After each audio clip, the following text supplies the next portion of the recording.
Continuando con la fabricación de la tuerca para el carro transversal, ahora toca utilizar la fresadora vertical presente en el taller. A diferencia del torno, donde las piezas trabajadas son las que rotan, en el uso de las fresadoras, las herramientas de corte son las que realizan el giro. Al igual que en el torno, se debe conocer las herramientas a emplear. La característica de esta pieza es la presencia de una cola de Milano. Se puede describir como una ranura con un perfil trapezoidal. Cuando se selecciona una herramienta, se deben conocer sus características, y en el caso del cortador para la cola de Milano, se deben conocer dos valores, el diámetro de corte y el ángulo. En la tabla mostrada, se logra observar que estos cortadores se identifican mediante los dos datos mencionados. Por ejemplo, el cortador mostrado en la derecha tiene grabada su medida, 20 por 45 grados, así como su material, HSS o acero de alta velocidad por sus siglas en inglés. Para el caso de la tuerca, no se contaba con datos de fabricante para conocer el ángulo, por lo que se necesitó buscar una cola de Milano macho que encajara perfectamente en la ranura y sirviera como una guía. Utilizando SolidWorks, se realizó la demostración del proceso debido a la falta de fotos. Una vez que se encontró la guía, se midieron los lados del triángulo que se formó en la cola de Milano macho y, haciendo uso de las identidades trigonométricas, se obtuvo que el ángulo presente era de aproximadamente 55 grados, demostrando así una aplicación real de este tema que hemos visto en la escuela desde la secundaria. Otra manera de comprobar el valor del ángulo es mediante el uso de un goniómetro, instrumento visto en metrología dimensional, con el cual se obtuvo el valor de 55 grados cerrados. Antes de empezar a maquinar, es necesario revisar uno de los elementos de sujeción más vistos en la metalmecánica. La prensa giratoria para fresadora obtiene su nombre gracias a la posibilidad de rotar mediante un eje con orientación vertical. Dicho desplazamiento está medido en grados.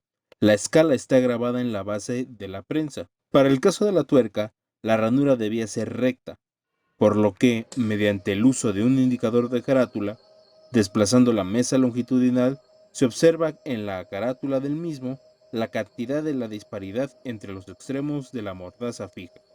En esta ocasión, la variación mayor se observa al llegar a uno de los extremos de la mordaza. Al no empezar a variar desde la mitad en adelante, se infiere que es un defecto de la mordaza en sí, y no de la inclinación de la prensa, existiendo una variación de aproximadamente 25 milésimas de pulgada o 0.0635 milímetros. A diferencia del torno, donde solo se manipulan dos ejes con los volantes, en una fresadora se involucran los ejes X, Y y Z. El eje X controla el avance longitudinal de la mesa de trabajo. Para el caso de la fresadora con la que cuenta el taller, este eje es el único que cuenta con un automático, garantizando un avance a una velocidad continua en ambas direcciones. Por su parte, el eje Y se controla mediante un volante en la parte frontal de la máquina. Con este se desplaza de manera transversal la mesa de trabajo. Por último, en la parte frontal izquierda, se tiene la manivela para controlar el eje Z, con lo cual se modifica la altura de la mesa. A la pieza que se fabricó en el torno, se le realizaron marcas para delimitar el ancho y la profundidad de la ranura base. Se le hizo esto para que al momento de utilizar el cortador de cola de Milano, no hubiera un exceso de esfuerzo en el mismo y propiciáramos una falla que podría afectar al operador.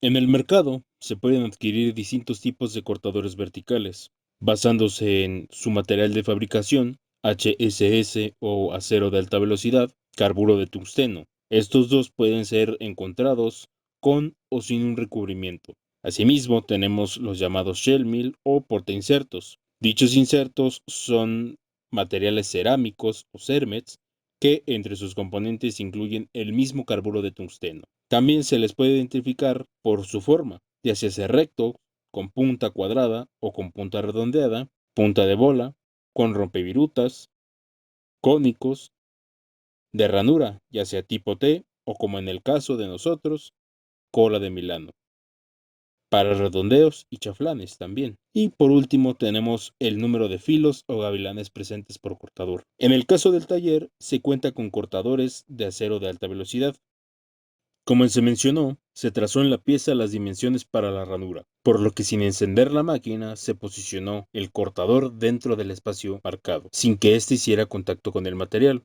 Una vez que se posicionó, se energizó la máquina y el husillo comenzó a funcionar, a una velocidad aproximada de 550 o 560 revoluciones por minuto. Con precaución, se elevó la mesa hasta que existiera un contacto mínimo entre el cortador y la pieza.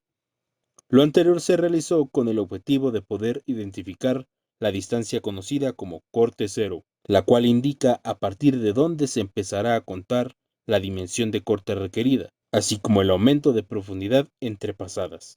Este corte cero se marca o identifica en los collarines presentes en los distintos volantes de la máquina, en este caso el carro transversal para conocer uno de los extremos de la ranura y en el carro vertical para controlar la profundidad.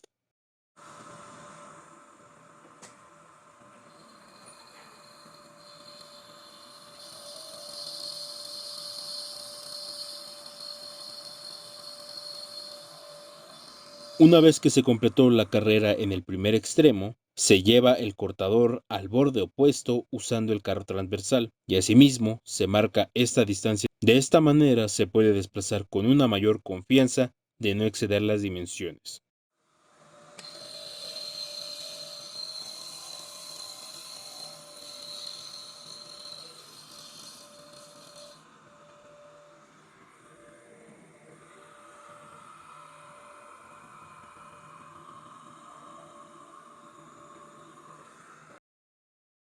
El primer incremento en la profundidad se dio de aproximadamente una centésima de pulgada.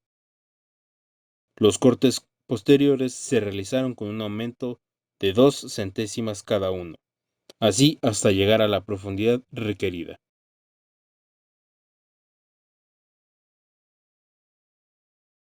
Una de las características en el proceso de fresado es la forma que adquiere el material retirado de la pieza de trabajo. Aunque depende directamente del material, los más comunes producen un residuo conocido como viruta. El espesor de la viruta dependerá de la profundidad del corte, así como la parte con la que está realizándose dicha operación, ya sea la cara inferior o punta del cortador, o por otro lado, los flautas o filos de la herramienta.